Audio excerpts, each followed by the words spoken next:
The year 2023 was quite challenging for me. I lost both my beloved pets during that time. My bunny was attacked by a stray cat, and my dog, who was otherwise healthy, passed away due to a dental issue that the vets I consulted failed to address properly.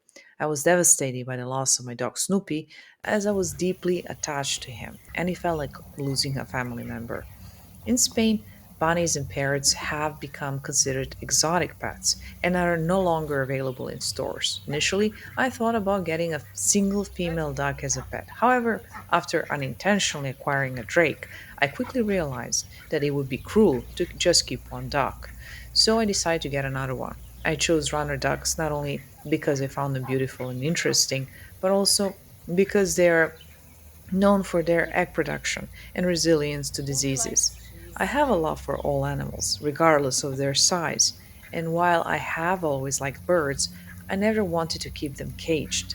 My goal was to have ducks as pets and provide them with a good life.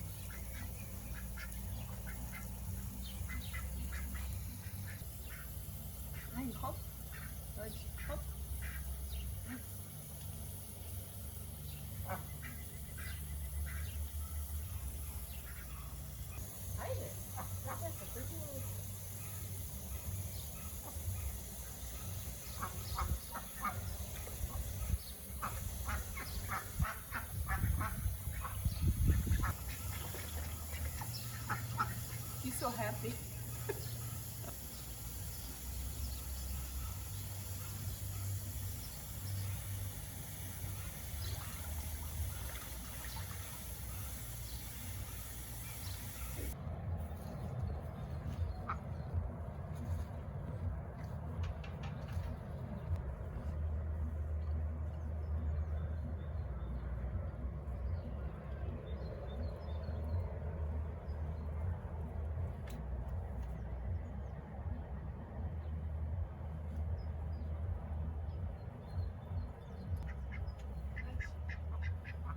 Now, both ducks are about a year old and their differences are quite apparent. They have established clear roles. The hen is an excellent hunter, and my drake Bubi follows her lead. She seems to take charge. Lily, the hen, consumes a significant amount of food, takes short breaks, and lays eggs daily, sometimes even two in a day.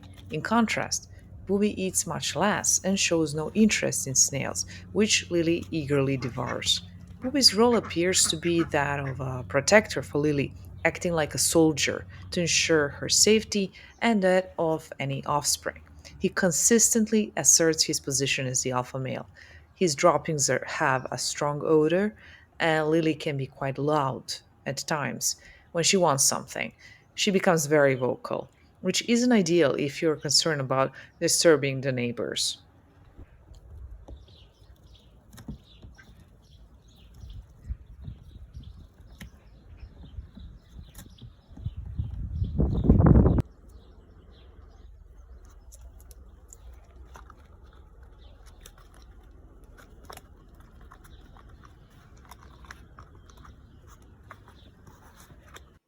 Duck eggs are larger and more nutritious than chicken eggs, with runner ducks capable of laying up to 350 eggs annually.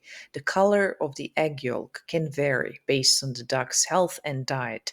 A diverse diet will produce a naturally vibrant yellow orange yolk, which can also be achieved with corn, although corn alone is not enough. Feeding them only green peas may result in a green yolk. Below are other yolk colors and dietary considerations to avoid. Drakes have simpler dietary needs. While hens require more energy, I make it a point to provide them with snails daily, which I sometimes collect during my neighborhood walks. In my garden, they can find slugs and various insects, along with wild herbs and grass. Additionally, I offer them rice and green peas mixed with a bit of cinnamon. Their feeder contains dried wheat food, to which I add bird seeds. They also enjoy fruits and vegetables, but it's not necessary to feed them these items and I choose to give them extra when possible. So we didn't have eggs for 2 days, and she actually hid it under the oregano. Oh my god. It's like a little nest. It's so beautiful, and I'm surprised the reds didn't touch it.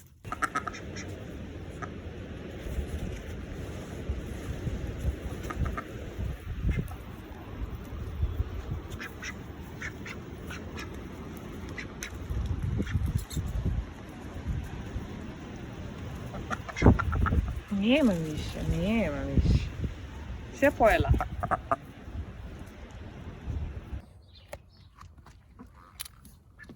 Bubi, Lili.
Ducks are generally resilient to illnesses, but it's important to maintain a clean living environment and provide them with nutritious food and fresh water daily. One common issue they face is worms. There are natural remedies that can be incorporated into their diet. I add cinnamon to their food every day, but it's important to know that Ceylon cinnamon has 250 times less coumarin than cassia cinnamon, so if you're using cassia, use it sparingly. Other options include adding diatomaceous earth, pumpkin seeds, and garlic to their feed, as well as apple cider vinegar to their drinking water. Allowing them to free range is highly beneficial. It took them a long time to figure out how to use the pedal feeder, much longer than it takes for chickens to learn.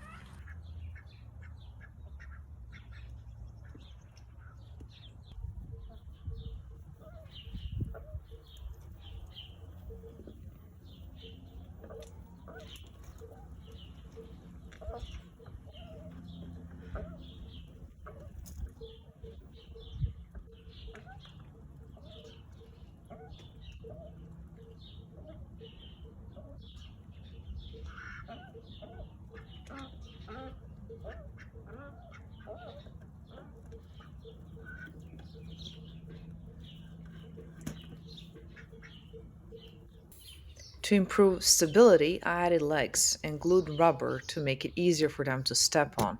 I also covered a pedal with wider rubber to increase the stepping surface.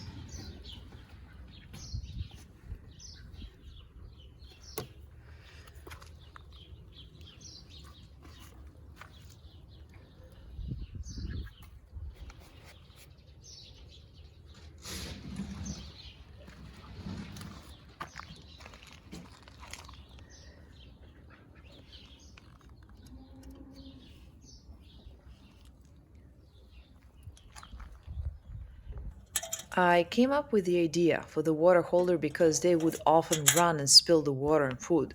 I would also occasionally trip over it when it was misplaced. I found this holder, which was a used building material, at a very low cost. I simply painted it with leftover epoxy paint from the pool. I found the solution to be quite practical. In recent years, due to rising temperatures and milder winters, Spain has seen an increase in the size and number of rats. I live in northern Spain and we have experienced the same issue. Even before the ducks arrived, I struggled with rats and mice in my garden.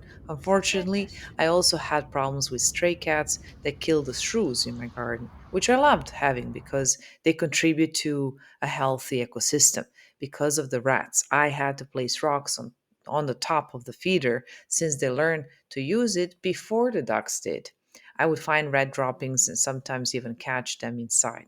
It's challenging to eliminate them while still respecting nature. We use a baited cage, and it's crucial to eliminate their food sources and seal any holes they create. They can make a lot of holes, which has cost me a significant amount of time and money over the years.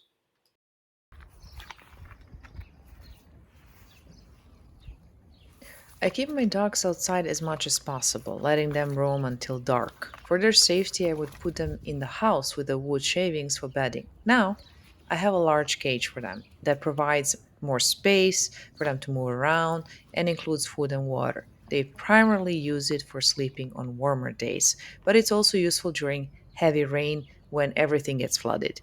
Previously, if I let them out during those times, the garden would become unrecognizable due to the mud and holes they created, which I then had to fix.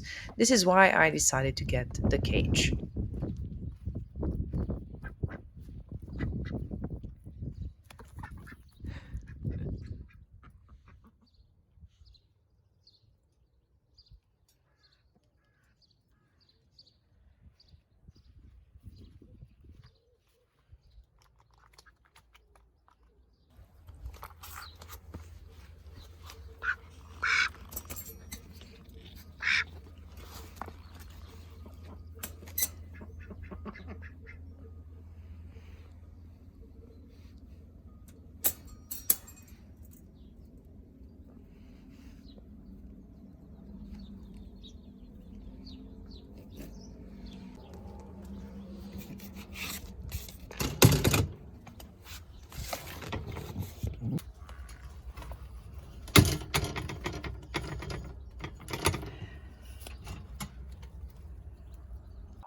If you have a small garden like I do and want to keep ducks from ruining your flowers, this section of the video is for you.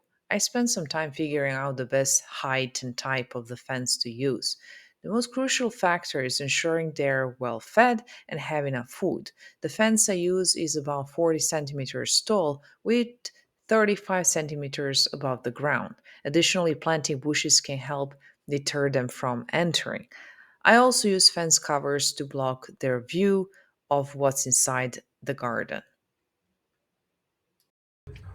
The original motivation for building a pond was to naturally gather rainwater and draw in birds and other wildlife. Now that I have ducks, I constructed another pond in a different area of the garden so they can be nearer to us. Additionally, I have a view of this section of the garden from my living room. I typically drain the water every couple of days, allowing rain to refill it, or I add water myself. If you're interested in learning how to create a safe pond for ducks, be sure to watch this next. Thanks for watching and please Bravo! subscribe and that way support my channel.